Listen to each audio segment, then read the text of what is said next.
The drunk man's fist crashed toward Danny's face. He was 8 years old, starving, homeless, and he didn't move.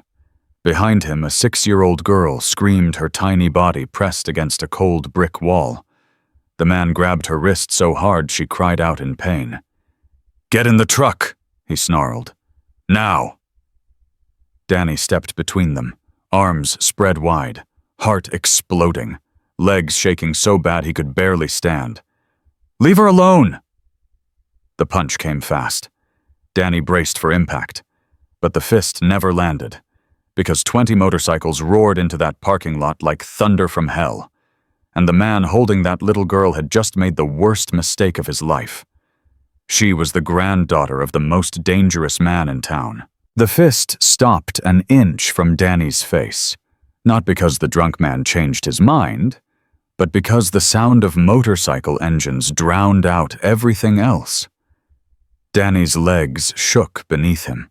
His palms bled where he'd scraped them on the gravel. But he didn't move. He couldn't. The little girl behind him was crying so hard her whole body trembled. "Please," she whimpered. "Please don't let him take me." Danny's voice cracked. "I won't." He meant it. Even though he was 8 years old. Even though he hadn't eaten in 2 days. Even though this man could break him in half without trying. The drunk man, Carl, his name was Carl, blinked stupidly at the growing thunder behind them. His face was red and swollen with whiskey. His breath smelled like death. "The hell is that?" Carl slurred. Danny didn't answer. He was too busy watching the headlights cut through the darkness. 1 bike, then 2, then 10, then 20. They surrounded the parking lot like wolves circling wounded prey. Carl's grip loosened on the little girl's wrist. "This ain't your business," he shouted at the riders. "This is family stuff. She's my kid." "I'm not," the girl screamed. "I'm not he's lying." One rider dismounted. He was tall, broad shoulders, silver threaded through his beard. Tattoos crawled up his forearms like they were alive. Something about him made the air feel heavier. "Let her go," the man said. It wasn't a request. It wasn't even a threat. It was a law of nature. Carl's face twisted with false confidence. "You don't know who she is, old man. This ain't your problem." The rider stepped closer. His boots crunched against the gravel. His eyes never left Carl's face. "I know exactly who she is." The little girl's sob broke through the tension. "Grandpa Stone." Danny's stomach dropped. Grandpa. This wasn't just some biker. This was her family. Her real family. Stone's expression didn't change, but something behind his eyes caught fire. He looked at the girl's wrist, red bruised, dirt smeared. He looked at her face, tears cutting through grime. He looked at her knees, scraped raw from backing into the wall. Then he looked at Danny. Really looked. At the skinny arms still spread wide, at the bleeding palms, at the threadbare clothes that hadn't been washed in weeks, at the defiant terror in his young eyes. "You," Stone said quietly. "You stood between him and her." Danny swallowed hard. I just didn't want him to hurt her." Stone nodded once, a gesture that felt heavier than any praise Danny had ever received. "Good," Carl sputtered desperately. "Look, Stone, I can explain. She snuck out. I was just bringing her home. Her mother asked me to—" "Her mother," Stone interrupted, voice dropping to ice, "is my daughter, and she would never send you." Carl's face drained of color. "Where is Sarah?" Stone asked. Carl's mouth opened, closed, opened again. "I asked you a question." She's at the bar, inside. She's fine. She's—" "Blade." Another rider stepped forward instantly, younger, faster eyes sharp as broken glass. Check inside, Stone ordered. Find my daughter. Blade disappeared through the back door of the bar without a word. Carl started backing away. Look, this is a misunderstanding. I didn't do anything. The kid attacked me first. I was defending myself. Danny's voice cut through. Liar. Everyone turned to look at him. Danny's whole body trembled, but his voice stayed steady. He grabbed her. He said, get in the truck. She said no. He said, don't make me ask again. Then he grabbed her harder. Stone's gaze returned to Carl with new intensity. That true? Stone asked the little girl. She nodded frantically, still clutching Danny's shirt. He hurt me, Grandpa. He said he was taking me somewhere. He said Mama couldn't stop him. Stone's jaw tightened so hard Danny could hear his teeth grind. Taking you where? The girl shook her head. I don't know. He just kept saying, they're waiting, and we're already late. Danny felt cold flood through him. They're waiting. We're already late. This wasn't just a drunk man losing his temper. This was planned. Stone understood it at the same moment. His expression shifted from anger to something far more dangerous, controlled, calculated, patient. Hawk, Stone said. Hold him. Another rider materialized from the darkness. He grabbed Carl's arms and twisted them behind his back before Carl could even react. Get off me, Carl shouted. You can't do this. I'll call the cops. Please do, Stone said calmly. I'd love to explain to them what you were planning to do with my granddaughter. Carl's face went white. I didn't. Who's waiting, Carl? Nobody. I was just drunk. I said stupid things. Stone stepped so close his shadow swallowed Carl entirely. I'm going to ask you one more time. And if you lie to me again, we're going to have a very different conversation. Carl's eyes darted frantically. Sweat poured down his face despite the cold night air. Who is waiting? I don't know his name, Carl blurted. I swear they just call him Roth. He said if I delivered her, my debt was cleared.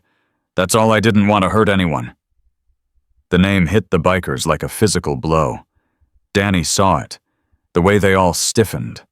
The way their hands moved toward their belts.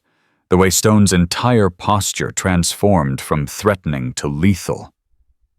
Roth, Stone repeated softly. You know him? Danny asked before he could stop himself. Stone didn't look at him. His gaze was fixed on something far away. Something dark.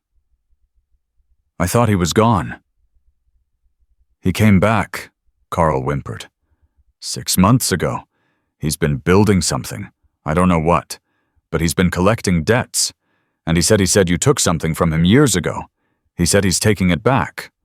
Stone grabbed Carl's collar and lifted him off his feet with one hand. What else did he say? Nothing, I swear. He just wanted the girl, said she was leverage. Said once he had her, you'd do whatever he wanted. Danny stepped back instinctively, pulling the little girl with him. She buried her face in his shirt, shaking uncontrollably. It's okay, Danny whispered. I got you. I got you. He didn't know why he said it. He had nothing. He was nothing. An 8-year-old homeless kid who couldn't protect himself, let alone anyone else. But she believed him. Her grip loosened just slightly. Her breathing slowed. She trusted him. And that trust felt heavier than anything Danny had ever carried. Blade came running back from the bar. His face was grim. Stone. Stone didn't release Carl. Talk. She's not inside. But I found her phone, smashed, and blood behind the kitchen. Not a lot, but fresh. The little girl screamed. Mama! Danny caught her before she could run. Wait, wait. They'll find her. Stone finally dropped Carl, who crumpled to the ground, gasping. How long ago? Stone demanded. Blade's jaw clenched. Blood still wet, maybe 30 minutes. Before you arrived, another rider calculated. Someone grabbed her before Carl even got the girl outside. Stone's head snapped toward Carl. Who else is working with you? Carl was crying now. Actual tears streaming down his ruddy face. Warren. His name is Warren. He was supposed to handle Sarah while I got the kid. But I was late. I got too drunk. I messed up the timing. Where would Warren take her? I don't know. Stone crouched down, grabbing Carl's face with one massive hand. His thumb pressed against Carl's cheekbone hard enough to leave a mark. Think harder. The quarry, Carl sobbed. There's an old loading bay. Roth uses it for transfers, but that's all I know. I swear to God, that's all I know. Stone released him with disgust. Hawk, tie him up. Forge, call Dawson. Tell her we're bringing in a kidnapper. He paused. And tell her there's a child trafficking situation in progress. Danny's blood turned to ice. Child trafficking. The words echoed in his skull like a death sentence. He'd heard stories on the streets. Kids who disappeared. Kids who were collected by men in nice cars. Kids who were never seen again. He looked down at the little girl still clutching his shirt. They wanted her. They almost got her. Stone turned to Danny. His expression had changed again. No longer angry. No longer dangerous. Something else. Something that looked almost like respect. What's your name, kid? Danny. You got family, Danny? Danny shook his head. Anywhere to sleep tonight? Another shake.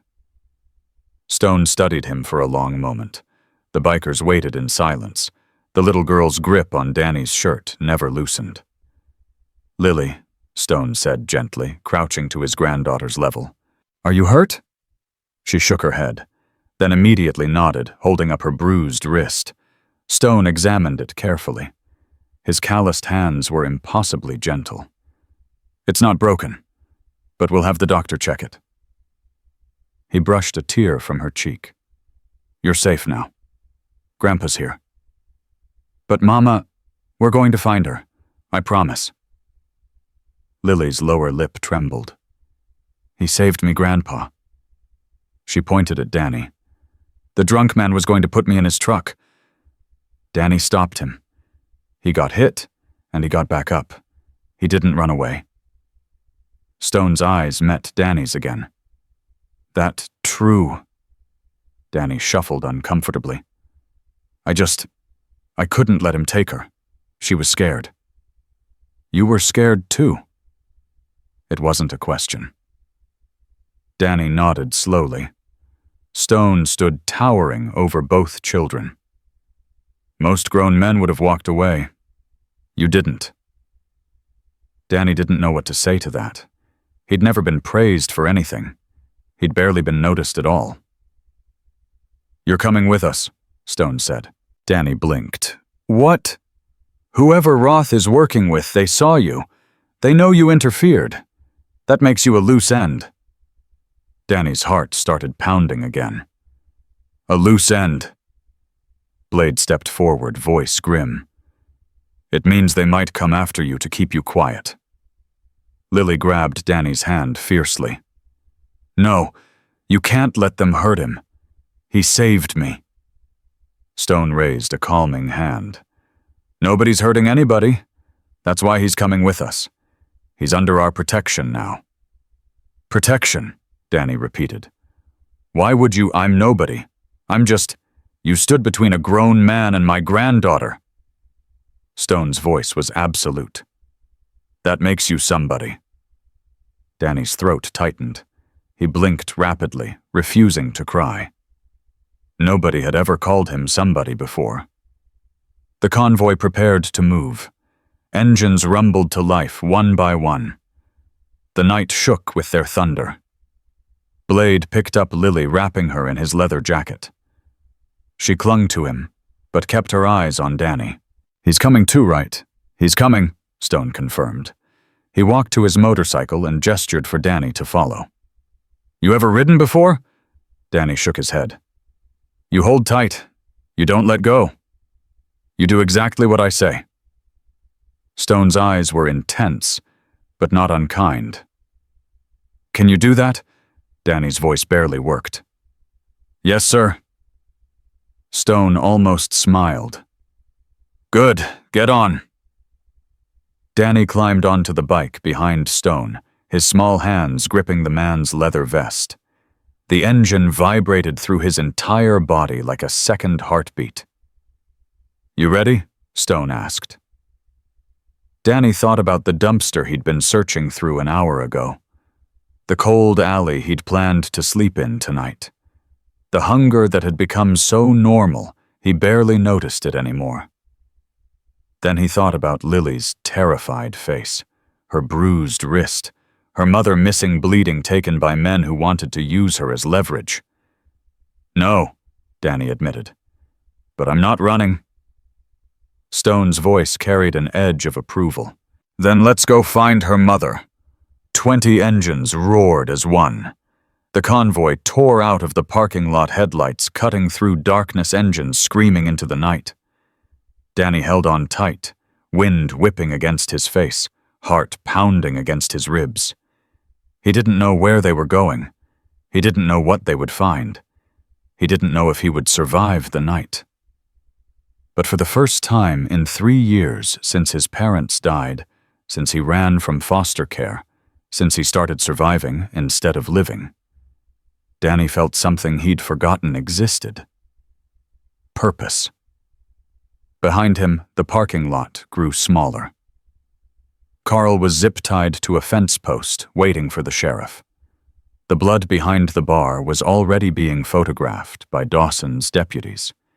And somewhere ahead in the darkness, a woman was being held captive by men who thought they could use children as bargaining chips. They were wrong. Because now Stone was coming. The Steel Guardians were coming, and Danny. Small, hungry, terrified, Danny was riding with them. Not as a burden, not as a witness, as someone who mattered. Lily watched him from Blade's bike, her small face illuminated by passing headlights. She raised one hand in a wave. Danny waved back. And the convoy rode on deeper into the night, toward something none of them could yet imagine. The quarry was 23 miles away. Sarah had been missing for less than an hour, and the clock was already running out. The convoy cut through the night like a blade made of thunder and steel. Danny pressed his face against Stone's back, trying to breathe, trying to think, trying not to fall apart. The wind tore at his clothes. The engine vibrated through his bones. Every bump in the road jolted his exhausted body, but he held on. 20 minutes ago, he'd been searching a dumpster for scraps. Now he was racing toward a quarry with a motorcycle gang to rescue a woman from kidnappers. His life didn't make sense anymore. Stone's voice cut through the roar. You okay back there? Danny nodded against the leather vest, then realized Stone couldn't see him. Yeah. Liar. Danny almost laughed. Okay. No, I'm terrified. Good. Fear keeps you sharp. Stone's hands adjusted on the handlebars.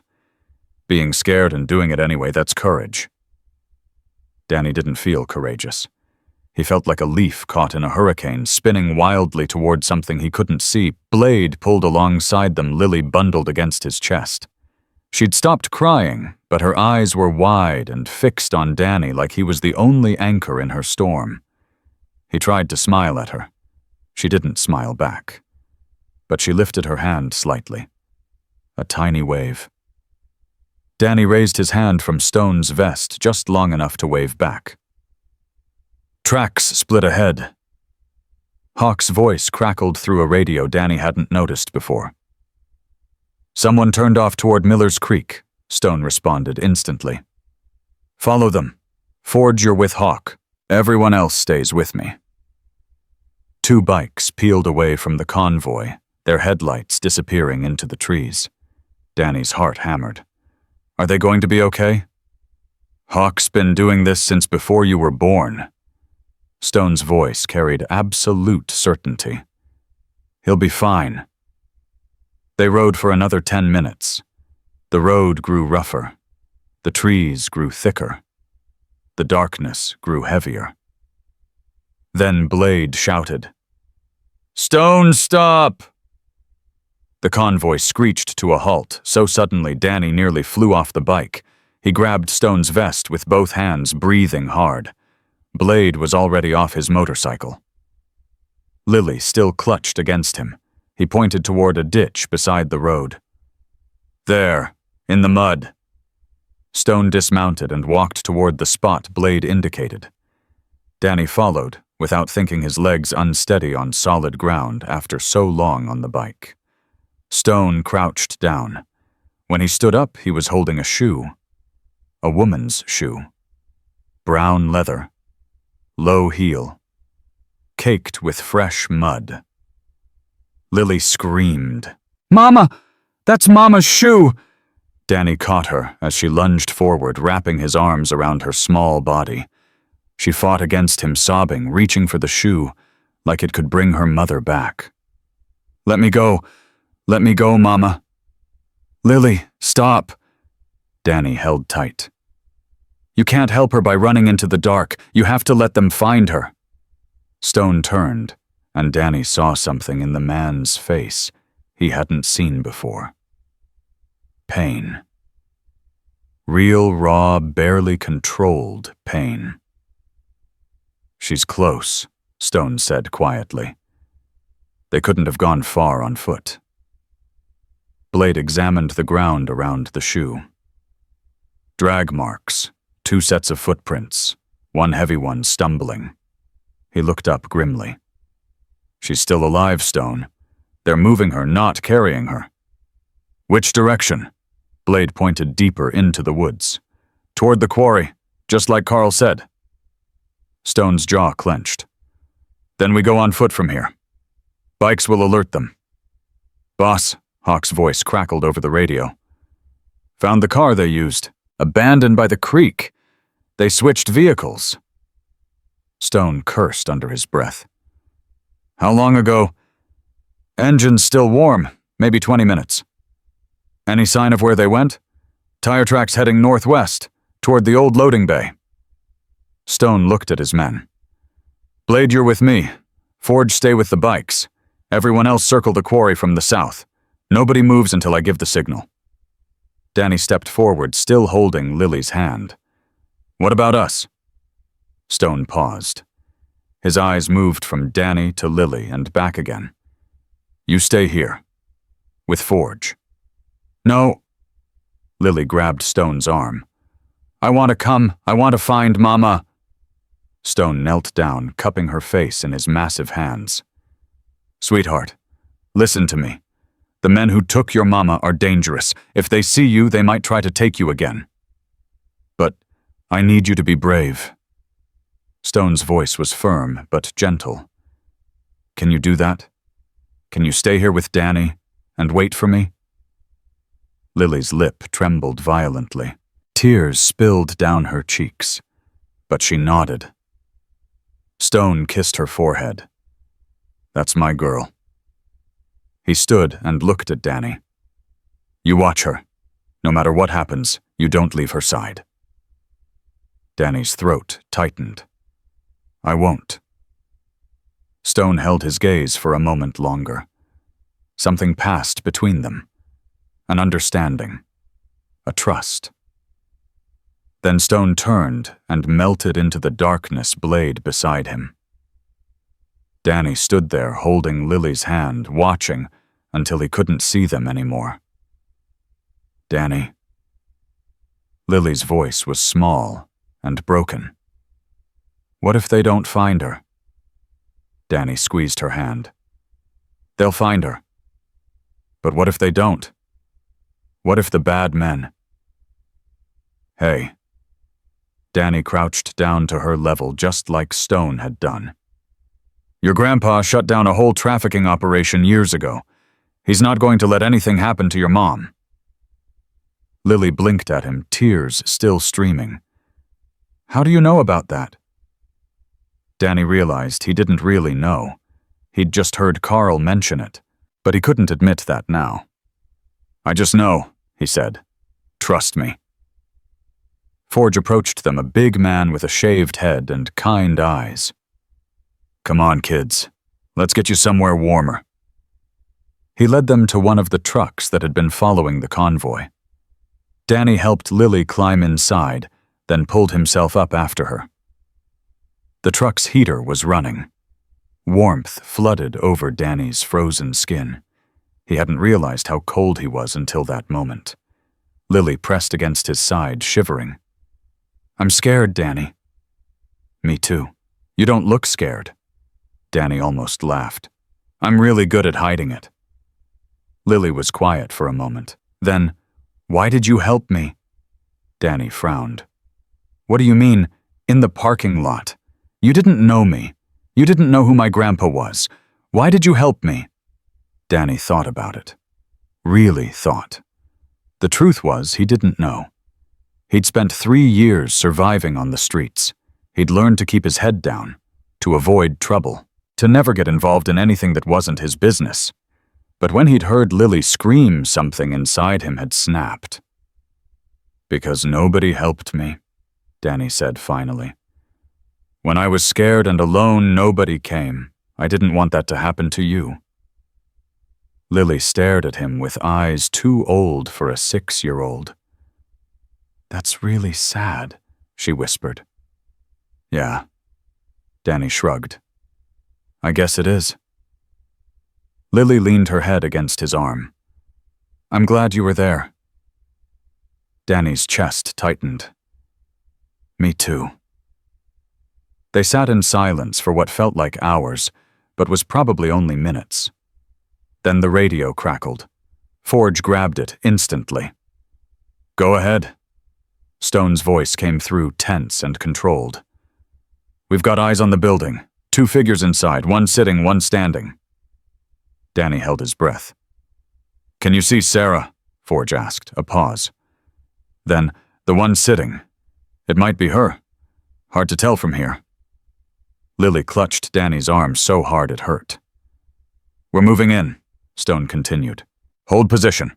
I'll signal when it's clear." The radio went silent. Danny counted his heartbeats. 1, 2, 3, 4. Lily's breathing grew faster, shallower. "It's okay," Danny whispered. "It's okay. They're going to get her. What if they can't? What if—" A gunshot exploded through the radio. Lily screamed. Danny grabbed her, pulling her down below the window. "Stay down! Stay down!" More sounds came through the radio, shouting, crashing, another gunshot, then silence. Forge was already out of the truck, weapon drawn, moving toward the trees. "Forge!" Danny shouted. "What's happening?" Forge didn't answer. He disappeared into the darkness. Lily was hyperventilating. "Danny! Danny! What's happening? I don't know." Danny's heart pounded so hard he could feel it in his throat. "But we have to stay here. Stone said to stay here." "But Mama, I know. But if we go out there, we might make things worse." Lily sobbed against his chest. Danny held her, his own eyes burning with tears he refused to let fall. Minutes passed. Endless, agonizing minutes. Then the radio crackled again. Stone's voice. Calm.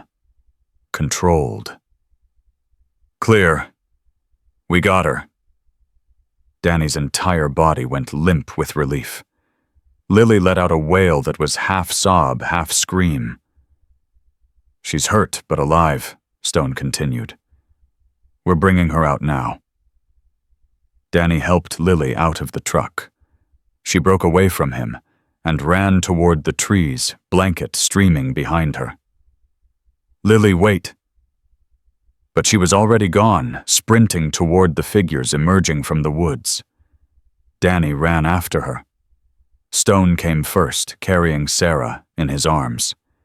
She was pale, bruised, barely conscious, but breathing. Lily threw herself at them, sobbing. "Mama, Mama." Sarah's eyes fluttered open. "Baby." Her voice was weak, broken.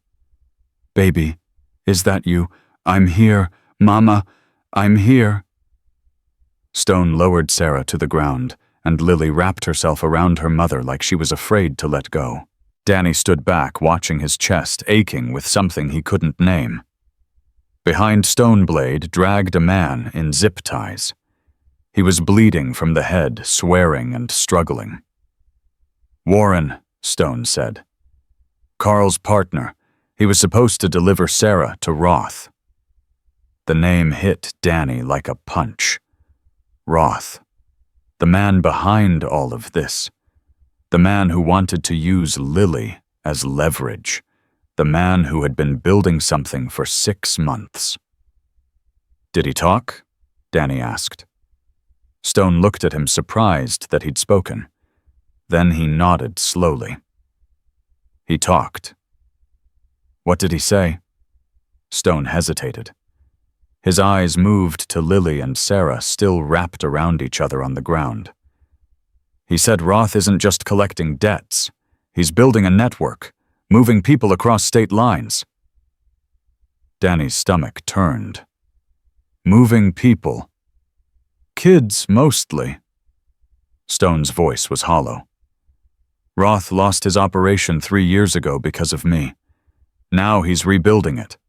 Bigger, smarter, more hidden." Danny thought about the years he'd spent on the streets, the close calls he'd had, the kids who had disappeared from shelters and never come back. He felt sick. "What happens now?" Danny asked. Stone exhaled. "Now we hand Warren over to Sheriff Dawson. We get Sarah to a hospital. And then..." He didn't finish. Blade shoved Warren toward one of the trucks. "I'll handle transport." Stone nodded. Then Hawk's voice crackled over the radio again. Urgent. Panicked. "Stone, we've got a problem." Stone grabbed the radio. "What kind of problem?" "Warren wasn't working alone. There's another car, we just spotted it heading back toward town." Danny's blood ran cold. "Heading where?" Stone demanded. Hawk's voice shook. "Toward the sheriff's station, where we left Carl." Stone froze. Danny didn't understand. "Why would they go there? Carl's already in custody." But Stone wasn't listening to Danny. He was looking at Lily and Sarah. And Danny suddenly understood. Carl knew. Carl knew where they were going. Carl knew they'd be chasing Sarah. Carl knew that at some point they'd have to leave the kid somewhere safe, the sheriff's station, where Lily was supposed to be taken after the quarry. Except she wasn't there. She was here. But Roth didn't know that. "They think Lily's at the station," Danny breathed. Stone's face went pale. "Call Dawson," he barked into the radio. "Now! Tell her to lock down the building." Hawk's response was immediate. "Already tried. No answer." Stone's whole body tensed. "Forge, get the truck started. Blade, you're driving. Everyone else mount up." Danny grabbed Stone's arm. "What's happening?" Stone looked at him. For the first time, Danny saw fear in the biker's eyes. "Roth's not running," Stone said. "He's finishing the job. But Lily's here. She's safe." "Roth doesn't know that." Stone's voice dropped. "But he knows the station is where we'd leave her. And if Dawson's not answering..." He didn't need to finish. They were out of time. Stone lifted Sarah into the truck, then grabbed Lily and buckled her in beside her mother. "Danny, you're with them." "But no arguments. You stay with Lily. No matter what happens, you don't let go of her hand." Danny's hands shook, but his voice stayed steady. I won't. Stone paused. Something softened in his expression. You're a good kid, Danny. Whatever happens tonight, remember that. Then he was gone, sprinting toward his motorcycle engine, roaring to life. The convoy exploded into motion. Danny sat in the truck beside Lily, her small hand gripped in his. Sarah lay unconscious on the seat behind them, finally sleeping after her ordeal. Lily looked up at Danny, eyes wide with terror. Are they coming for me again? Danny's throat closed. He should lie. He should tell her everything was fine. He should pretend he wasn't terrified out of his mind, but he couldn't. I don't know, he admitted. But I'm not going to let them take you. Lily's fingers tightened around his. Promise. Danny thought about everything he'd survived in his 8 years. The loss. The hunger. The loneliness. The cold. He thought about the moment in the parking lot when he'd stepped between Carl and Lily. He thought about what Stone had said. Being scared and doing it anyway, that's courage. Promise, Danny whispered. The truck lurched forward, tires screaming against gravel. And somewhere ahead, racing toward a sheriff's station that had gone silent, Stone and the Steel Guardians rode into the unknown. Danny held Lily's hand tight. He didn't know what was coming. But he knew one thing with absolute certainty. He wasn't letting go. The truck tore through the darkness so fast Danny's stomach lurched with every turn. Blade drove like a man-possessed, hands white-knuckled on the wheel, jaw locked tight. The engine screamed in protest, but he pushed harder. Lily pressed against Danny's side, trembling violently. Her hand gripped his so tight he'd lost feeling in his fingers. How much longer? Danny asked. 7 minutes, Blade growled. Maybe 6 if I don't kill us. Sarah stirred in the back seat, her eyes fluttering. What's happening?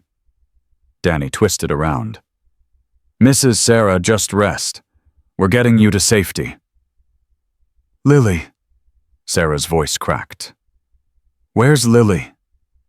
I'm here, Mama. Lily reached back with her free hand. I'm right here. Sarah's fingers found her daughter's. Don't let go, baby. I won't, Mama, I won't. The radio crackled. Hawk's voice, urgent and breathless. Stone, we've got visual on the station. 1 vehicle parked outside. Engine running. Stone's response was immediate. How many inside? Can't tell. Windows are dark. Front door's open. Danny's heart stopped. Front door open. Sheriff stations didn't leave their doors open at night. Dawson, Stone asked. No sign of her. No sign of anyone. Hawk paused. Stone, something's wrong. Hold position. We're 2 minutes out. Blade cursed and pushed the accelerator harder. The truck shuddered but obeyed. Lily looked up at Danny. What does front door open mean? Danny didn't answer. He couldn't. But he knew. Someone had already been there. The convoy reached the station 90 seconds later. Danny saw the motorcycle skid to a halt through the windshield. Stone was off his bike before it stopped moving, boots pounding toward the building. Stay in the truck, Blade ordered. Don't move. Don't open the doors. Don't make a sound. He was gone before Danny could respond. Lily's grip tightened painfully. Danny, I know. Just breathe. But Danny couldn't follow his own advice. His lungs felt like they were filled with concrete. Through the windshield, he watched Stone and his men disappear into the station. Seconds passed. Then a minute. Then 2. Why isn't anyone coming out? Lily whispered. Danny shook his head. I don't know. Sarah had fallen unconscious again, her breathing shallow but steady. Danny's eyes stayed fixed on the station door. Come on, he thought. Come on. The radio on the dashboard crackled. Stone's voice. Flat. Controlled. Dangerous. She's gone. Danny's blood turned to ice. Dawson's gone. Deputies are down. Alive but unconscious. Drugged, probably. Stone paused. And there's a message on the wall. Blade's voice came through. What kind of message? Another pause. Longer this time. It says, you took something from me. Now I take something from you. Roth. Lily screamed. Danny clamped his hand over her mouth, heart pounding. Shh, Lily. You have to be quiet. But Lily fought against him, sobbing, her whole body shaking with terror. He's coming for me. He's coming for me. No, he's not. Danny pulled her close, wrapping both arms around her. Listen to me. Listen. He thinks you're in there. He doesn't know you're here. Lily's sobs slowed slightly. What? Think about it. Danny's mind raced, piecing things together. Carl told them you'd be at the station. That's why they went there first. But you're not there. You're with me. They don't know where you are. Lily blinked up at him, tears streaming. They don't. No. And as long as we stay hidden, they can't find you. It was a lie. Danny knew it was a lie. Roth had people everywhere. Sooner or later, someone would spot the truck.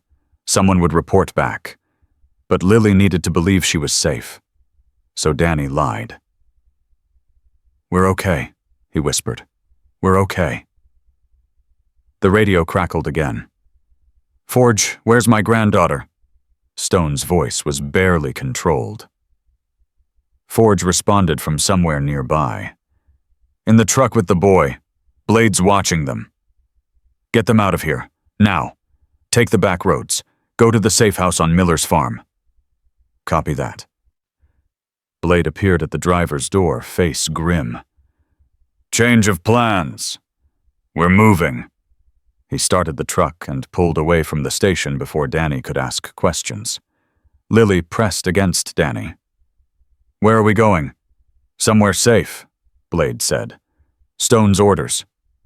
But Grandpa is handling it. Blade's eyes met Danny's in the rearview mirror. Your job is to keep her calm. Can you do that? Danny nodded. Yeah. Good, because this isn't over yet. The truck turned onto a narrow back road, headlights cutting through darkness. Danny watched the station disappear behind them. Stone was still there. The Steel Guardians were still there. And somewhere out there, Roth was hunting. They drove for 20 minutes. Nobody spoke. Lily had stopped crying, but her grip on Danny's hand never loosened. Her breathing was shallow, rapid, the kind of breathing Danny recognized from his own panic attacks. Hey, Danny whispered. You want to hear something? Lily looked at him, eyes red and swollen. When I was 6, I was scared of thunderstorms, Danny said. Really scared, like hide under the bed scared. Lily sniffled. You were... Yeah.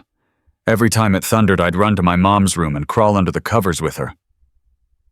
Danny's throat tightened, but he kept going. She'd hold me and tell me the thunder was just the clouds bumping into each other. She said they were clumsy like me. A tiny smile flickered across Lily's face. That's silly. I know, but it made me feel better. Danny squeezed her hand. Sometimes the scary stuff isn't as big as it sounds. Sometimes it's just noise. Lily was quiet for a moment. Then, is the bad man just noise? Danny hesitated. He wanted to say yes. He wanted to tell her that Roth was nothing to be afraid of, that Stone would handle everything, that this nightmare would end with everyone safe.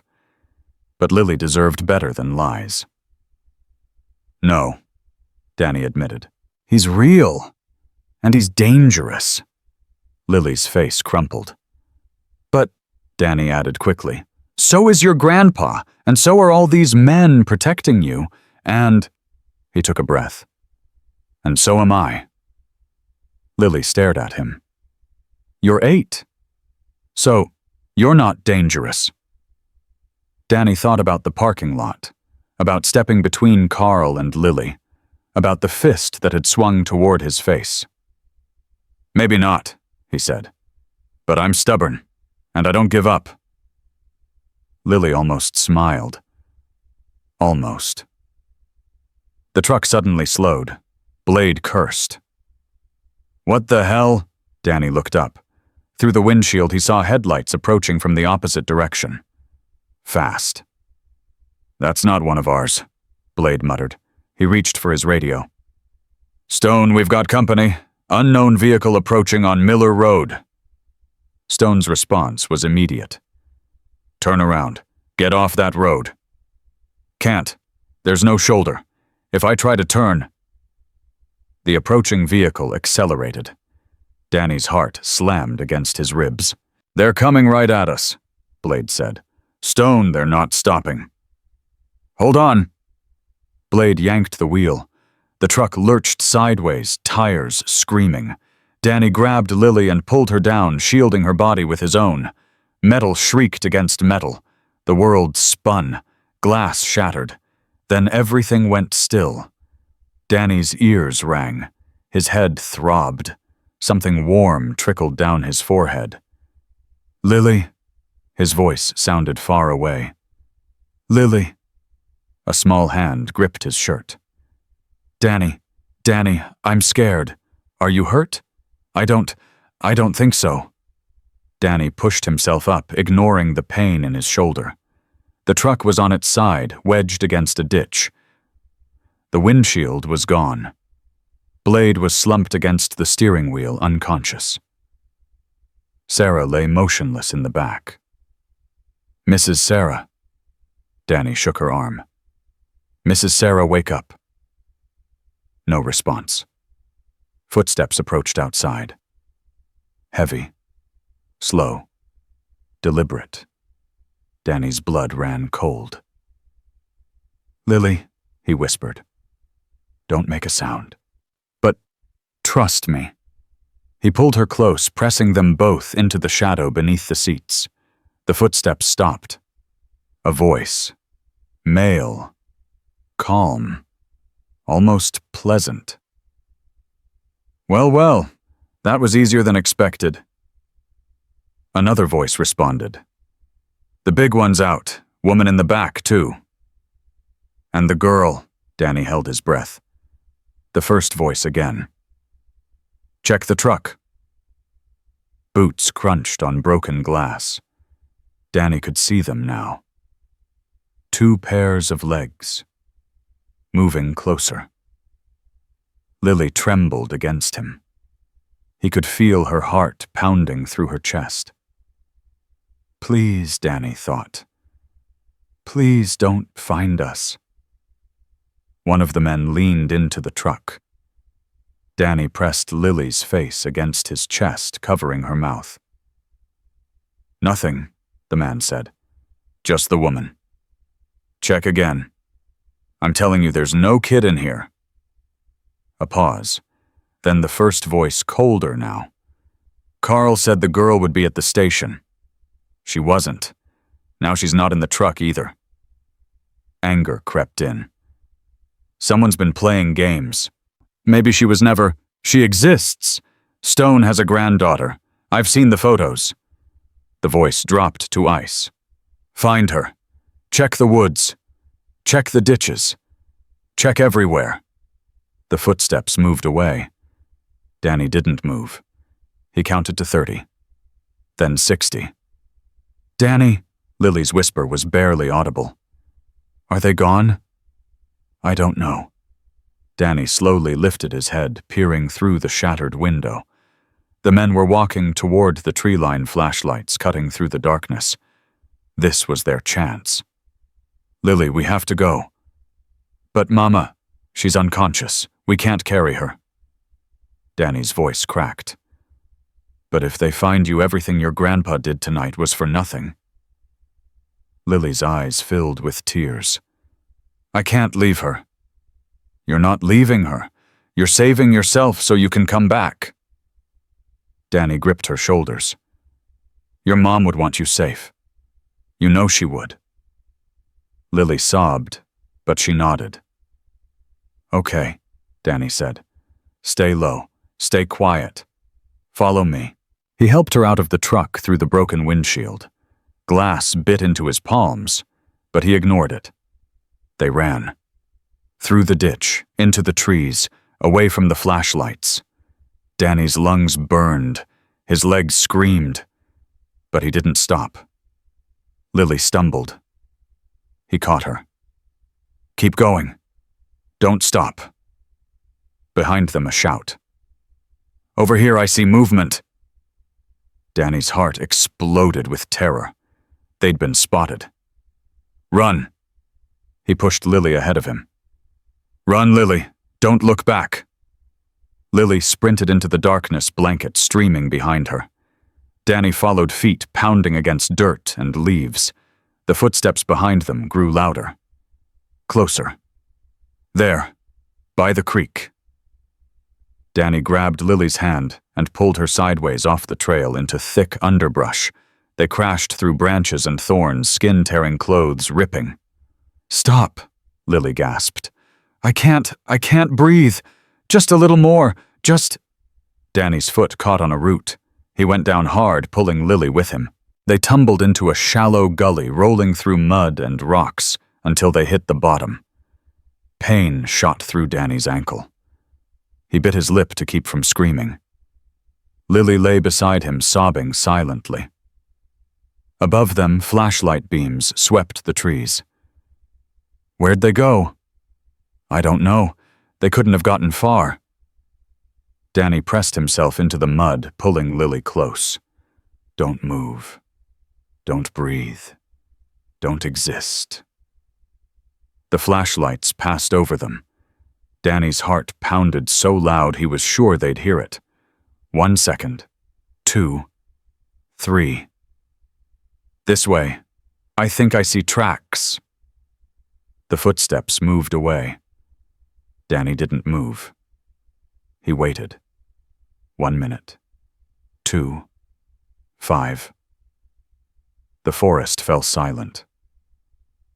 Danny, Lily's voice was barely a whisper. Are we safe?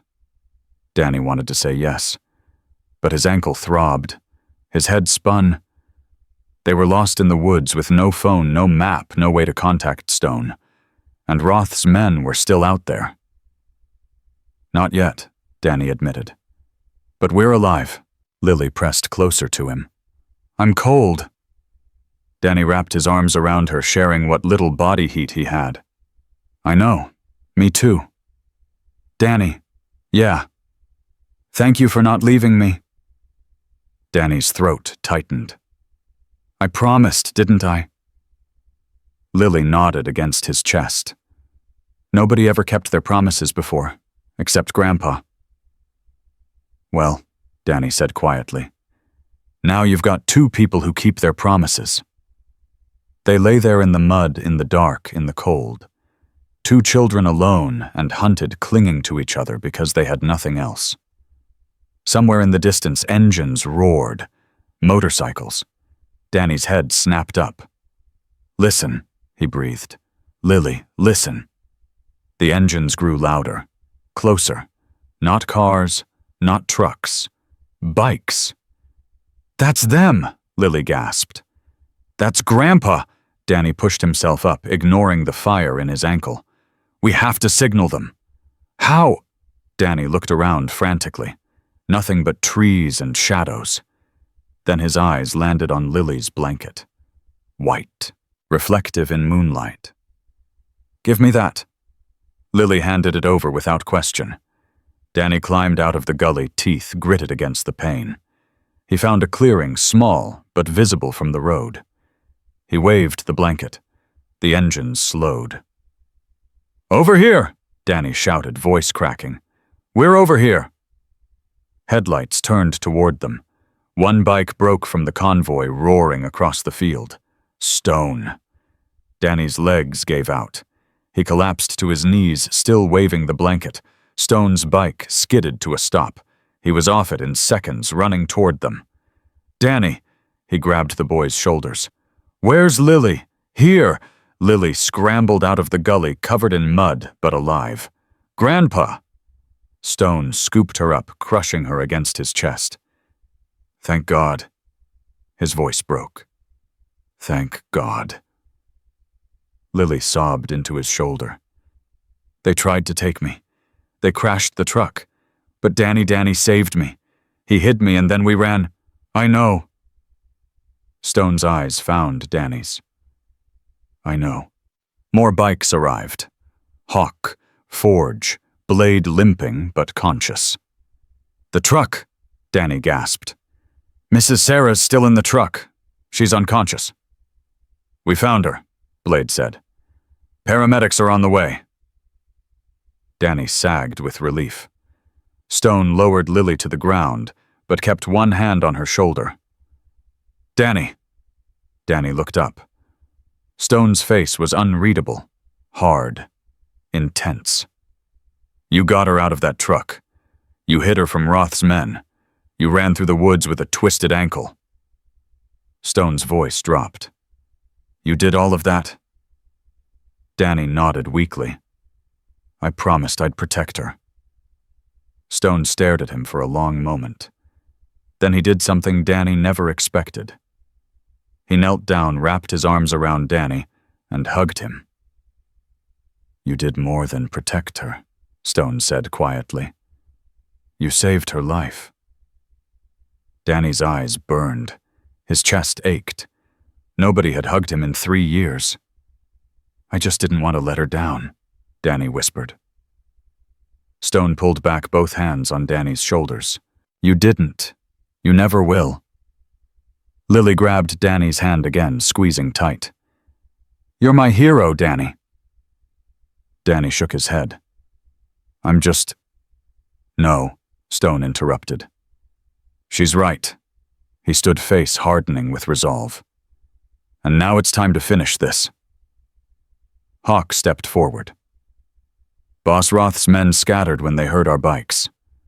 But we know which direction they went." Stone's jaw tightened. "Then we follow." "What about the kids?" Stone looked at Danny, at Lily, at the mud and blood and exhaustion covering them both. "Miller's farm is 10 minutes from here. Forge, take them. Stay with them until this is over." Forge nodded. Stone crouched to Lily's level one more time.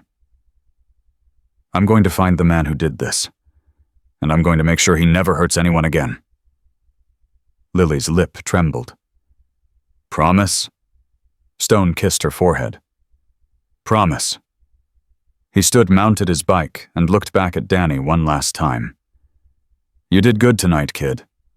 Real good." Then he was gone, roaring into the darkness with 6 steel guardians at his back. Danny stood there, ankle throbbing, body shaking, watching until the taillights disappeared. Lily tugged his hand. "Is he going to be okay?" Danny thought about everything Stone had done tonight, everything he was willing to do for his family. "Yeah," Danny said quietly. "He's going to be okay." But even as he said it, a cold weight settled in his chest, because Roth was still out there. And the night wasn't over yet. The farmhouse smelled like old wood and coffee that had been reheated too many times. Danny sat on a worn couch, Lily pressed against his side, both of them wrapped in blankets that scratched more than they warmed. His ankle throbbed with every heartbeat. His palms stung where glass had cut them. His head ached from where he'd hit it in the crash. But he was alive. Lily was alive. That was all that mattered. Forge stood by the window watching the road. He hadn't said a word in 20 minutes. "Is there any news?" Danny finally asked. Forge shook his head. "Stone went dark. Standard protocol when they're tracking." "What does that mean?" "Means he doesn't want anyone intercepting his communications." Forge's jaw tightened. "Means he's close." Lily stirred against Danny's shoulder. She'd fallen into an exhausted half-sleep, but her grip on his hand never loosened. "Danny." Her voice was thick with fatigue. "Yeah. Is Mama okay?" Danny's chest ached. "The paramedics took her to the hospital. She's going to be fine." "You promise?" Danny hesitated. He'd made a lot of promises tonight, more than he'd ever made in his life. "I promise they're taking care of her." It wasn't a lie. It wasn't the whole truth either, but Lily relaxed slightly, and that was enough. The radio on Forge's belt crackled. Everyone froze. "Forge, you copy?" Hawk's voice, breathless and urgent. Forge grabbed the radio. "Copy. What's happening?" "We got him." Danny's heart stopped. "Roth tried to cross the county line. Stone cut him off at the bridge." Hawk paused. "It's over." Lily sat up, eyes wide. "They got him. They got the bad man." Forge's face broke into the first smile Danny had seen from him. Night. "Yeah, sweetheart. They got him." Lily burst into tears. Not scared tears this time. Relief. Pure, overwhelming relief. Danny put his arm around her, pulling her close. His own eyes burned, but he blinked hard, refusing to let the tears fall. "It's over," he thought. "It's really over." But something in his chest still felt heavy, like there was more coming, like the night hadn't finished with him yet. The radio crackled again. "Forge, bring the kids to the station. Stone wants them here." Forge frowned. "The station, I thought that was compromised." "Dawson's back. She's pissed as hell, but she's back. And the feds just arrived." Hawk's voice carried a hint of satisfaction. "This thing is bigger than Roth. They're taking down his whole network tonight." Danny felt something shift in his chest. His whole network. All those kids Roth had been planning to traffic. All those families he'd destroyed. All those lives he'd ruined. Tonight, it was ending. "Copy that," Forge said. "We're on our way." The drive to the station took 15 minutes. Danny watched the road through the window, his mind spinning with everything that had happened. 6 hours ago, he'd been digging through garbage for food. Now he was riding in a truck with a biker, heading to a sheriff's station where federal agents were dismantling a trafficking ring. His life had become a movie he didn't audition for. Lily held his hand the entire way. She didn't speak, but her presence was a constant anchor. When they pulled up to the station, Danny's breath caught. The parking lot was chaos.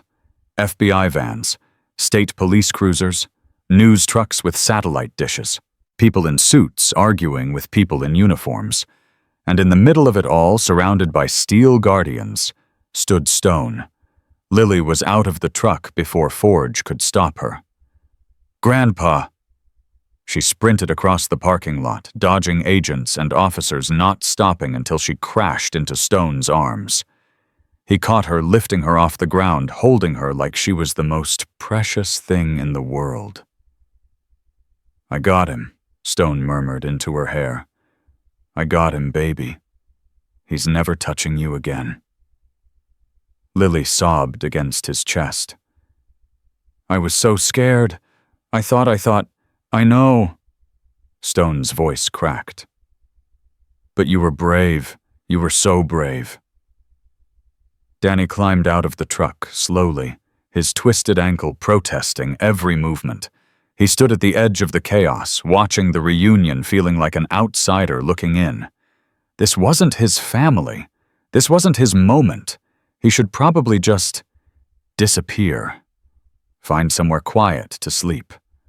Go back to the life he knew. But before he could move, Stone looked up. Their eyes met across the parking lot. Stone set Lily down gently and walked toward Danny. His stride was purposeful. His face was unreadable. Danny's heart pounded. Had he done something wrong? Was Stone angry? Stone stopped in front of him. For a long moment he just looked at the boy, at the cuts on his face, the mud on his clothes, the way he favored his injured ankle. "You look like hell," Stone said. Danny almost laughed. "Feel like it too." Stone's expression softened. Something warm flickered in his eyes. "Come here." Before Danny could react, Stone pulled him into a hug.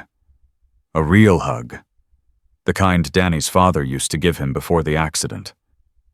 Danny's whole body went rigid. He didn't know what to do with his hands, didn't know how to respond, didn't know how to accept comfort from someone he'd just met, but Stone didn't let go.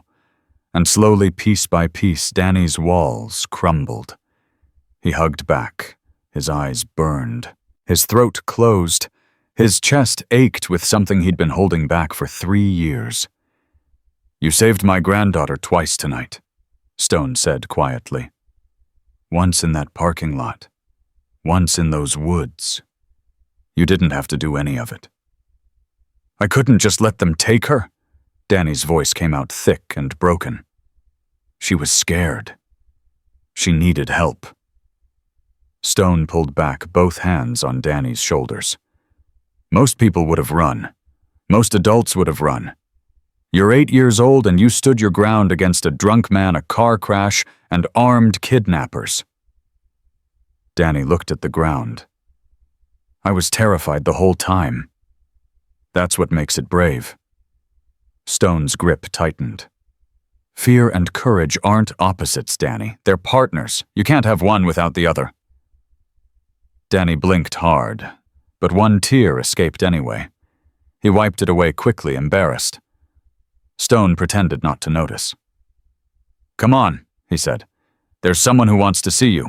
He led Danny through the chaos of the parking lot, past agents and officers and reporters into the station. Sheriff Dawson met them at the door. She had a bandage on her forehead and a furious look in her eyes. But when she saw Danny, her expression shifted. "This the kid?" she asked Stone. "This is him." Dawson crouched down to Danny's level. "I heard what you did tonight. Running from those men, hiding in the woods, signaling the convoy with a blanket." She shook her head slowly. "That took guts." Danny shrugged awkwardly. "I just did what I had to." "No," Dawson's voice was firm. "You did what most people wouldn't. There's a difference." She stood and looked at Stone. "Federal agents want a statement from him. And from the girl." Stone's jaw tightened. "They've been through enough tonight." "I know, but their testimony might help put Roth away for good." Danny spoke up before Stone could argue. "I'll do it." Both adults looked at him. "If it helps stop him from hurting other kids," Danny said, "I'll tell them everything." Stone studied him for a long moment. Then he nodded slowly. "All right, but I'm staying with you the whole time." "So am I," Lily said, appearing at Danny's side. She grabbed his hand again. "We do this together." The interview took over an hour. Danny told the federal agents everything. The parking lot, Carl's threats, the rescue at the quarry, the truck crash, running through the woods with Lily. He told them about the years he'd spent on the streets, the kids who disappeared from shelters, the rumors he'd heard about men who collected children for jobs. The agents took notes, asked follow-up questions, recorded everything. When it was over, Danny felt emptied out, like someone had reached inside him and removed everything heavy. Stone was waiting outside the interview room. "You did good," he said. Danny shrugged. "Just told the truth. Sometimes the truth is the hardest thing to tell." Stone looked at him carefully. "Especially when it's about yourself." Danny's throat tightened. He knew what Stone meant. The stuff about the streets, about being alone, about having no one. "I didn't want pity," Danny said quietly. "That's not why I said it." "I know." Stone's voice was gentle. But you deserve to have someone listen. Before Danny could respond, Forge appeared at the end of the hallway.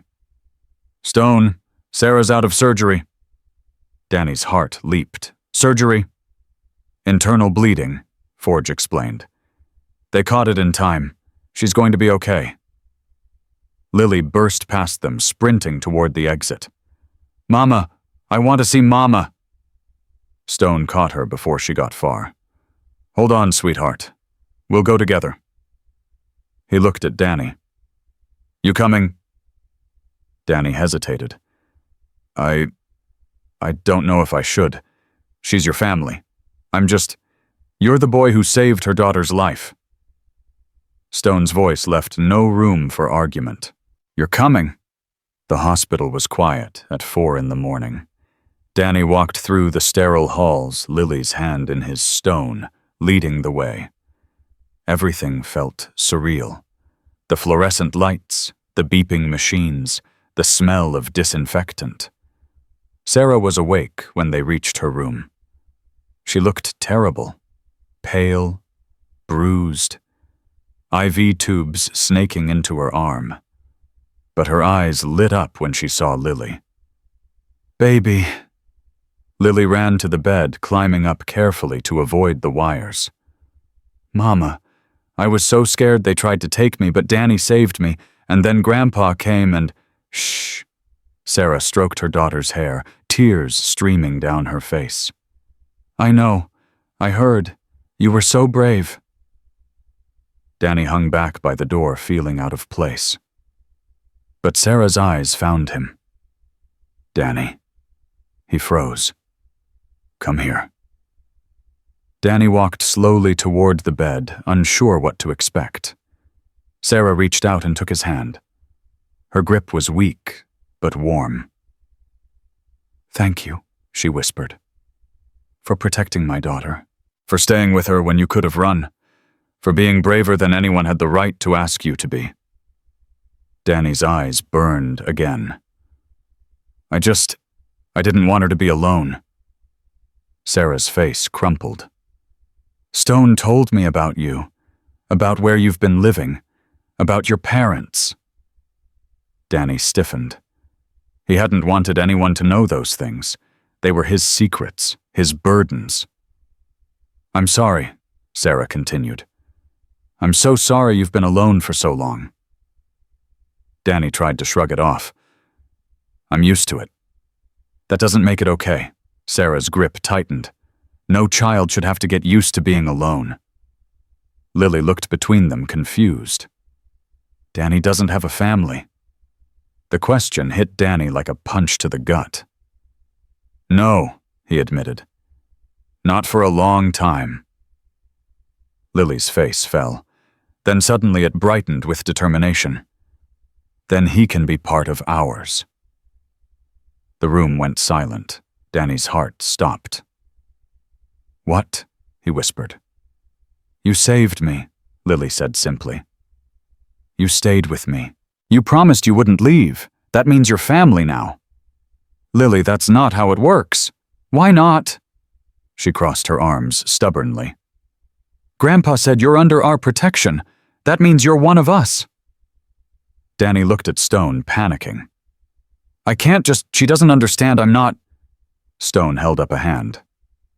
Lily's right. Danny's mouth fell open. You don't have anywhere to go, Stone said.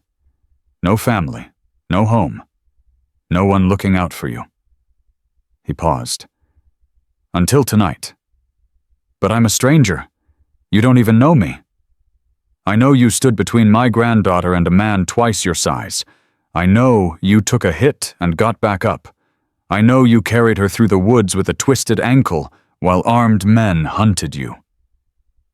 Stone's voice was absolute. I know enough. Danny's chest felt like it was going to explode. He couldn't breathe, couldn't think, couldn't process what was happening. You're offering to… take me in? Sarah squeezed his hand. We're offering you a home, if you want it. Danny looked at Lily, at her hopeful eyes. her determined expression. Then at Sarah. Weak injured, but smiling through her tears. Then at Stone. The man who had terrified him hours ago, who now stood like a wall between Danny and every cold night he'd ever survived. "I don't," Danny's voice cracked. "Nobody's ever wanted me before." Stone crouched down to Danny's level. His eyes were fierce, but kind.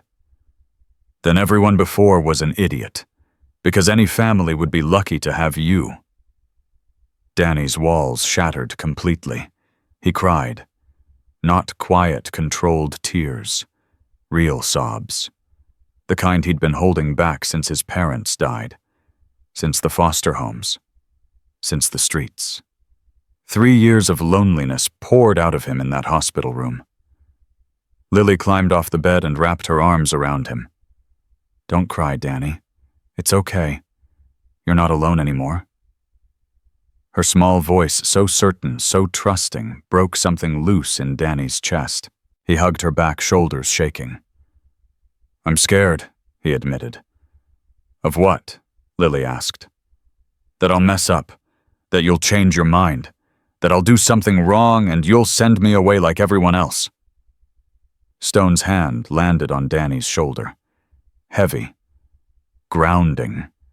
Certain. "Family doesn't work like that," Stone said. "Not real family. You mess up, we help you fix it. You fall, we catch you. You run, we chase you." He paused. "That's what we do." Danny looked up at him, eyes red and swollen. "Promise?" Stone nodded. "Promise."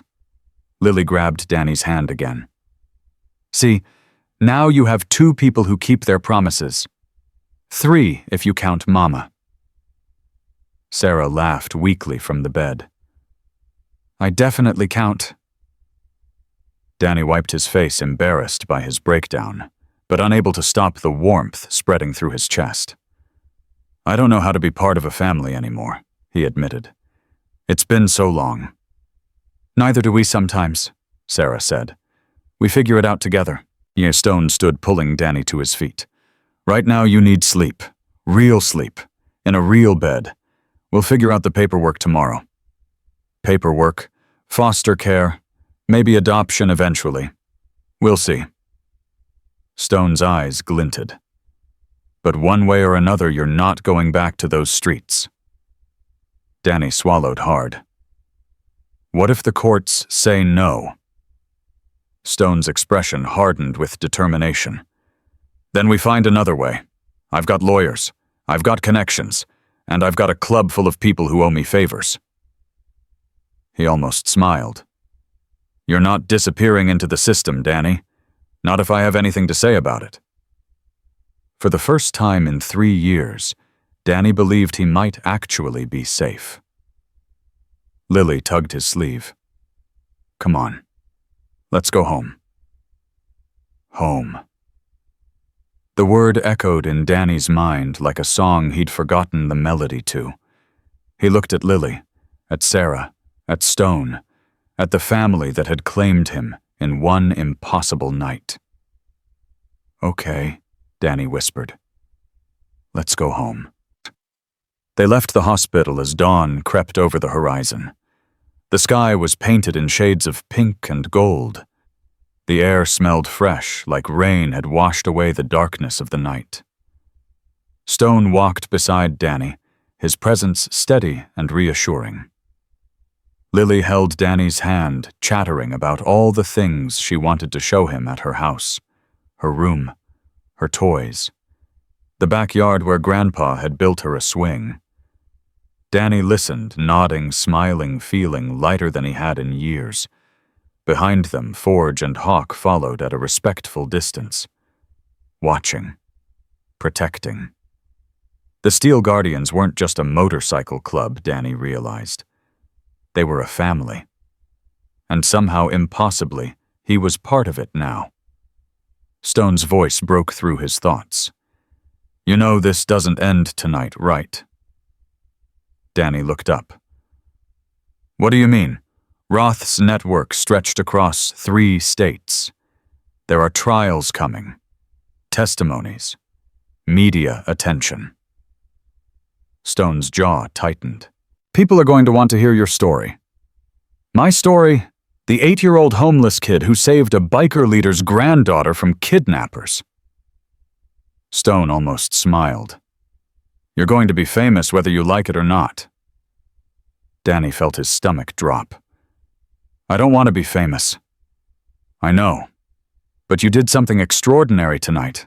People are going to notice. Danny thought about all the attention, the questions, the cameras. It terrified him.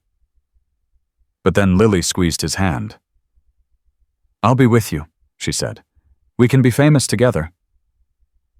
Despite everything, Danny laughed. Okay, he said. Together. Stone nodded approvingly. They reached the convoy of motorcycles waiting in the hospital parking lot. The Steel Guardians stood beside their bikes, exhausted, but victorious. When they saw Danny, something shifted in their expressions. Respect. One by one, they nodded at him. Acknowledgement. Welcome. Blade stepped forward, offering his hand. Danny stared at it, confused. Shake it, Blade said gruffly. You earned it. Danny shook his hand. Blade's grip was firm, but careful. You did good out there, kid. Real good. Hawk clapped Danny's shoulder. Welcome to the family. Forge ruffled his hair. You're going to fit right in. Danny felt tears threatening again, but he blinked them back. Thanks, he managed. Stone mounted his motorcycle and gestured for Danny to climb on behind him. Ready to go home? Danny looked at the rising sun, at the men who had fought through the night to protect a child they'd never met, at the little girl who refused to let go of his hand, at the life he'd never dared to imagine. Yeah, Danny said, climbing onto the bike. I'm ready. The engines roared to life. The convoy pulled out of the parking lot, heading toward a future Danny couldn't yet see, but no longer feared. Because he wasn't walking it alone anymore. He had a family now. And that changed everything. 6 months later, Danny still woke up expecting concrete beneath him. Every morning, for just a split second, his body tensed for the cold, for the hunger, for the fear of being found by someone who wanted to hurt him. Then Lily's voice would echo through the hallway. Danny breakfast. Mama made pancakes. And everything would reset. He was safe. He was home. He was wanted. Danny swung his legs out of bed, his bed with actual sheets and pillows, and pulled on clothes that fit him properly. Clothes Sarah had bought. Clothes that were his. It still felt like a dream he was afraid to wake up from. He padded down the stairs, his ankle fully healed now, and found Lily already at the kitchen table. She had maple syrup on her chin and a grin that could light up the whole house. You slept forever, she announced. It's 7:30. That's forever. She pointed her fork at him. Grandpa's coming today. He said he has something important. Danny's stomach tightened slightly. Important how? Sarah turned from the stove spatula in hand. He didn't say, just that we should all be here. Danny sat down, trying to ignore the anxiety creeping up his spine. In his experience, something important usually meant bad news, meant change, meant losing what you had. But Sarah must have seen his expression because she crossed the kitchen and placed a hand on his shoulder. Whatever it is, we face it together. Remember. Danny nodded. Together. Lily grabbed his hand across the table. See nothing to worry about. But Danny worried anyway. It was what he did. Stone arrived at noon. His motorcycle rumbled into the driveway like a familiar song. Danny heard it from his room where he'd been pretending to do homework while actually staring at the same math problem for 40 minutes.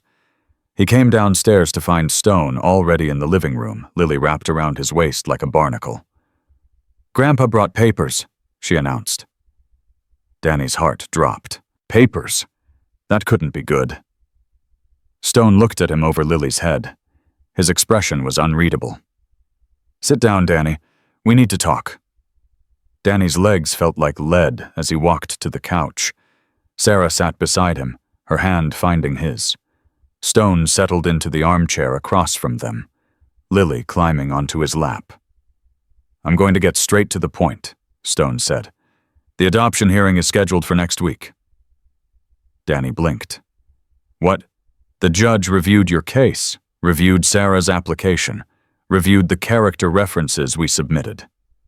Stone's face remained neutral. "All 57 of them." 57? Danny's voice cracked. "The entire Steel Guardians Club wrote letters, plus Sheriff Dawson, plus 3 federal agents, plus your teacher, your school counselor, and half the town." Stone allowed himself a small smile. "Turns out a lot of people think you belong here." Danny couldn't breathe. "The judge granted an expedited hearing," Stone continued. "Given the circumstances of your case and the unusual nature of how you came into Sarah's care, he wants to finalize things quickly." Sarah squeezed Danny's hand.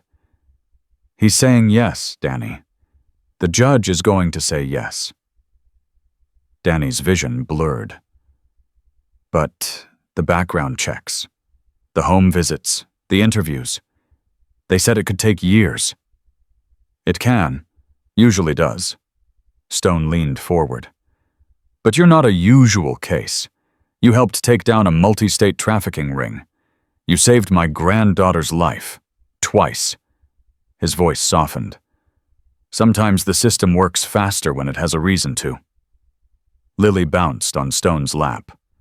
"Does this mean Danny's officially my brother?" "In 1 week, yes."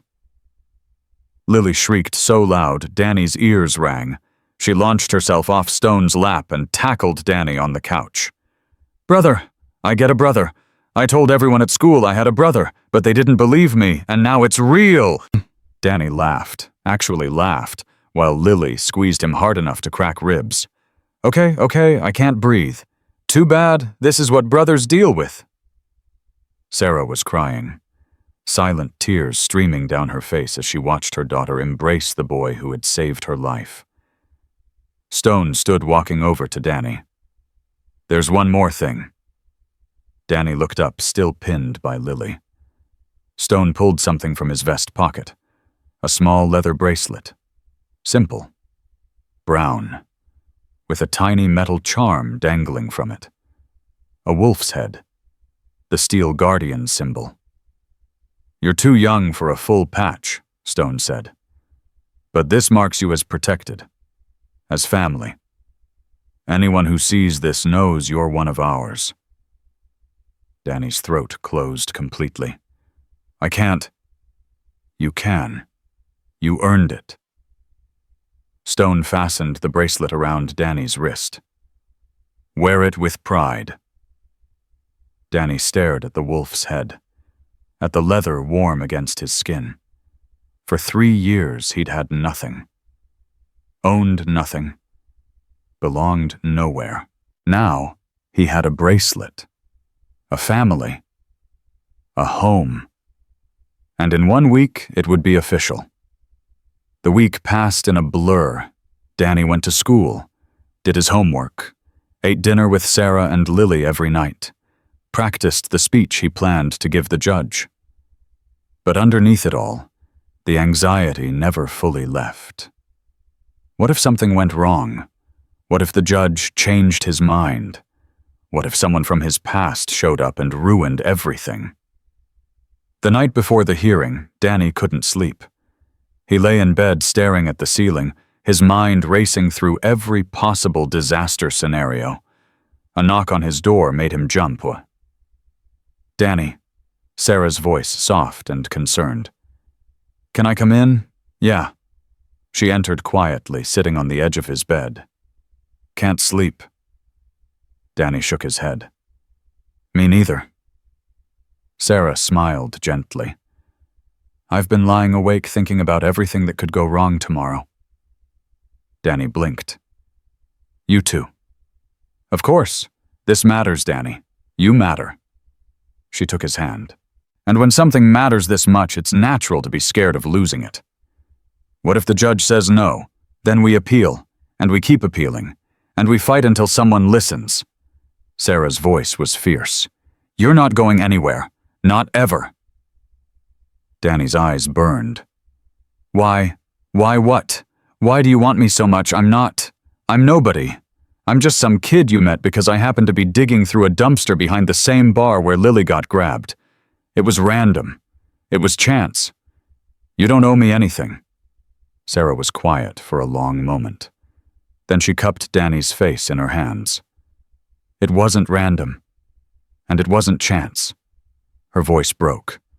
"Danny, I spent 2 years watching my daughter suffer under Carl's cruelty. I couldn't protect her. I couldn't stop him. I was too scared, too weak, too broken." Tears spilled down her cheeks. "And then you showed up. An 8-year-old boy with nothing, no family, no home, no reason to care about a stranger's problems. And you stood between my daughter and a monster."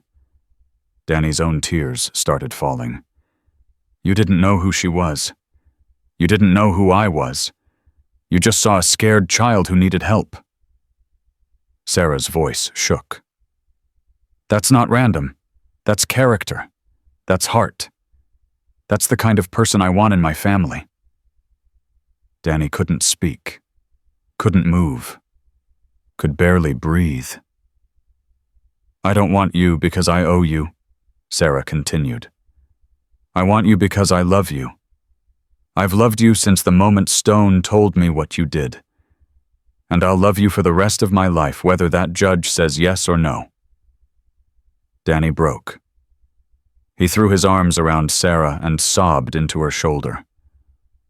All the fear, all the doubt, all the years of loneliness poured out of him. Sarah held him tight, stroking his hair, whispering words he couldn't quite hear, but felt in his bones. "I love you too," Danny finally managed. "I didn't know how to say it. I didn't know if I was allowed." "You're always allowed." Sarah pulled back, wiping his tears with her thumbs. "You're my son, Danny. Paper or no paper, judge or no judge, you're my son." Danny nodded, unable to speak. Sarah kissed his forehead. "Now try to sleep. Tomorrow's a big day." She left quietly, closing the door behind her. Danny lay back down, chest still aching, face still wet. But the anxiety was gone. Whatever happened tomorrow, he knew one thing with absolute certainty. He was loved. And that was enough. The courthouse was smaller than Danny expected. He'd imagined something grand. Marble columns, massive doors, the kind of building where important decisions got made. Instead, it was just a regular brick building with worn carpet and flickering fluorescent lights. But the people inside made it feel important. Stone was there, wearing an actual suit instead of his leather vest. He looked uncomfortable, but determined. Bladehawk and Forge sat in the back row, also in suits. They looked even more uncomfortable than Stone. Sheriff Dawson was there. So were 2 of the federal agents who'd worked the Roth case. And in the front row, right behind Danny, sat Lily. She wore a yellow dress and had ribbons in her hair. She'd insisted on looking fancy for her brother's big day. "All rise," the bailiff called. "The Honorable Judge Morrison presiding." Everyone stood. The judge entered. He was older, with white hair and glasses that made his eyes look huge. He settled into his chair and shuffled through some papers. "Be seated." Danny's heart pounded so hard he was sure everyone could hear it. "Case number 2024-7. Petition for adoption. Sarah Mitchell petitioning to adopt Daniel James Reynolds. The judge looked up. His eyes found Danny. Is Daniel present? Danny raised his hand slightly. Yes, sir. Come forward, please. Danny's legs shook as he walked to the front of the courtroom. Sarah walked beside him, her hand on his back. The judge studied Danny for a long moment. I've reviewed this case extensively, he said. It's unusual. Danny's stomach clenched. You've been through more in your 8 years than most people experience in a lifetime. Foster homes, homelessness, violence, trauma. The judge shook his head slowly. And yet, by every account, you've shown remarkable resilience, courage, and character. Danny didn't know how to respond, so he stayed quiet. I've also reviewed the events of last October. The judge's voice softened. What you did that night, Danny, protecting a child you'd never met, staying with her through danger, most adults would flee from, that speaks to who you are at your core. Danny felt Sarah's hand tighten on his back. Mrs. Mitchell. The judge turned to Sarah. You've petitioned to adopt this child despite the challenges involved, despite the trauma he carries, despite the adjustment period that will undoubtedly continue. Sarah nodded. Yes, Your Honor. Why? Sarah took a breath. Because he's my son. He's been my son since the moment I heard what he did for my daughter. And I will spend the rest of my life making sure he knows he's wanted, he's loved, and he's home. The judge's expression shifted. Something warm flickered in his eyes. And you, Danny? He turned back to the boy. Do you want to be adopted by Sarah Mitchell?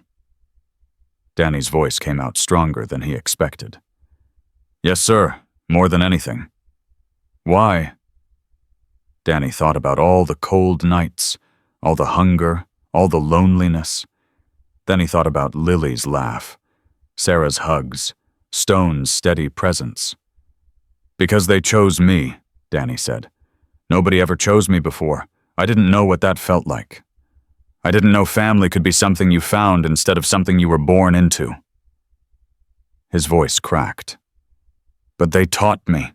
They showed me. And I don't want to go back to not knowing. The courtroom was silent. The judge removed his glasses and wiped his eyes. In my 30 years on this bench, he said quietly, I've seen a lot of cases. Happy ones, sad ones, complicated ones. He looked at Danny. But I don't think I've ever seen one quite like this. Danny held his breath. Daniel James Reynolds, by the power vested in me, by the state I hereby approve and finalize your adoption, by Sarah Mitchell. The judge smiled. Welcome to your family, son. The gavel came down, and Danny's world changed forever. Lily's scream nearly shattered the windows. She vaulted over the railing, separating the audience from the court area, and tackled Danny so hard they both nearly fell. Brother official, brother forever, brother. Sarah wrapped her arms around both of them, crying and laughing at the same time. Stone approached more slowly, but his eyes were suspiciously bright. Congratulations, kid. Danny looked up at him, tears streaming down his face. Thank you. For everything. Stone shook his head. Don't thank me. You did this. You earned this. He placed a hand on Danny's shoulder. I'm proud of you. Those 4 words hit Danny harder than anything else. Proud of you. Nobody had ever said that to him before. Bladehawk and Forge crowded around, clapping Danny's back, ruffling his hair, making jokes about how he'd have to learn to ride a motorcycle now that he was official family. Sheriff Dawson shook his hand. You've got a good family, Danny. Don't take it for granted. I won't, Danny promised. Ever. The crowd began filtering out of the courtroom, but Danny hung back for a moment. He looked around at the worn carpet, the flickering lights, the ordinary brick walls.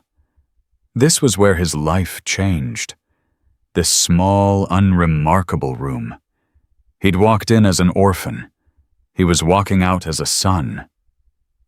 Sarah appeared beside him. "Ready to go home?" Home. The word still felt new, still felt precious. "Yeah," Danny said. "I'm ready." They walked out together, Lily holding Danny's left hand, Sarah holding his right, Stone walking behind them, like a guardian. Outside, the rest of the Steel Guardians were waiting. All of them. 20 motorcycles lined up in perfect formation. 20 men in leather vests standing beside their bikes, watching Danny emerge from the courthouse. When they saw him, they started clapping, then cheering, then revving their engines in a thunderous salute.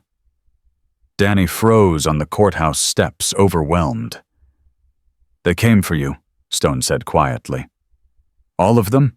Because you're family now, and family shows up." Danny's vision blurred. He couldn't speak, couldn't move. Lily tugged his hand. "Come on, Danny. Let's go home." Home.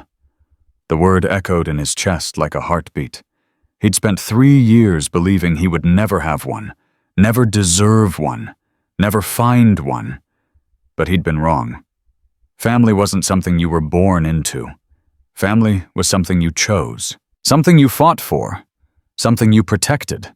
6 months ago, Danny had stepped between a drunk man and a terrified little girl because it was the right thing to do. He hadn't expected anything in return. He hadn't wanted anything in return. But life had given him everything. A mother who loved him.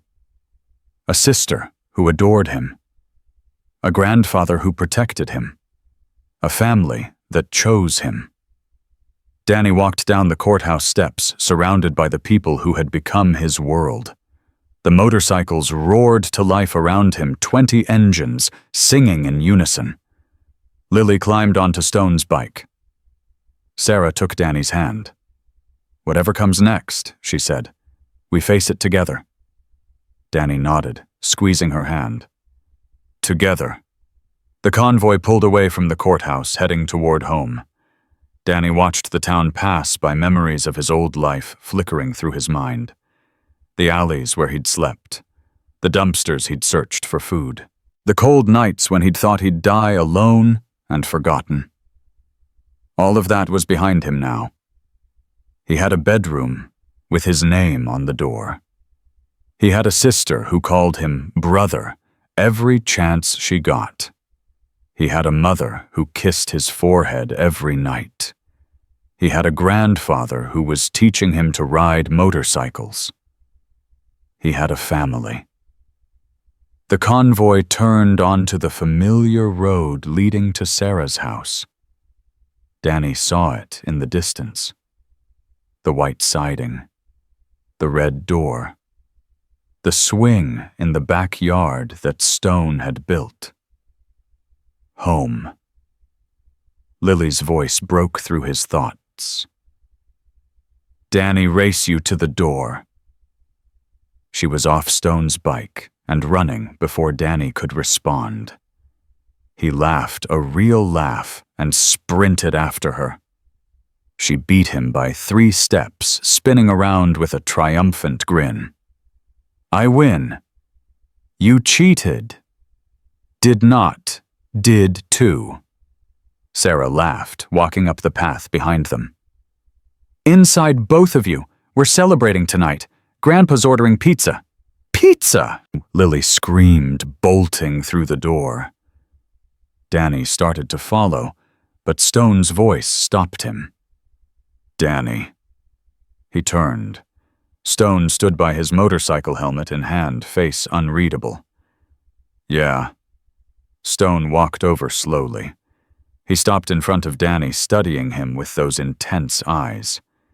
6 months ago, you were digging through garbage behind a bar. You had nothing, no one, no future. Stone's voice was low. Tonight, you have everything. Danny nodded, throat tight. I know. Do you know why? Danny thought about it. Really thought. Because I got lucky. Stone shook his head. No, because you didn't run. He placed a hand on Danny's shoulder.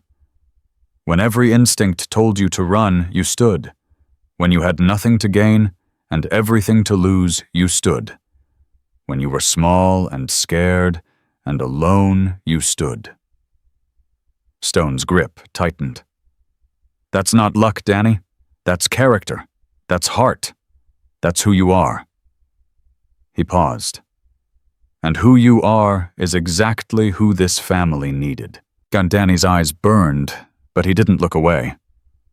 I'm still scared sometimes, he admitted, that I'll wake up and it'll all be gone.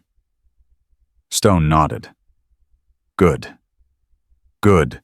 Fear means you have something worth losing, something worth fighting for. Stone smiled, a rare, genuine smile. You've got that now. Don't ever forget what it cost you. Danny looked at the house, at the light spilling from the windows, at Lily's silhouette bouncing around inside. I won't, he promised. Ever. Stone squeezed his shoulder one last time, then released him. Go on. Your sister's probably already eating all the pizza. Danny grinned. She wouldn't dare.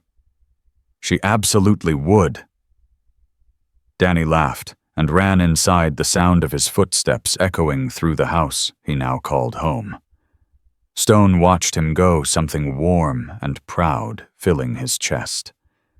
Then he turned and walked back to his motorcycle. The Steel Guardians waited in the driveway, engines idling. He's a good kid, Blade said. He's family, Stone corrected. He mounted his bike, started the engine, and led the convoy away. Behind him, the house glowed with light and laughter. A mother tucking her children into bed. A sister chattering about everything and nothing. A boy who had finally found where he belonged. The road stretched ahead, dark and endless. But Stone wasn't worried. Because Danny was home now. And home was something no one could take away. Inside the house, Danny lay in his bed, Lily already asleep in the room next door. He stared at the ceiling. Heart full, mind quiet. 6 months ago, he'd been invisible. Unwanted. Alone. Tonight, he was a son. A brother.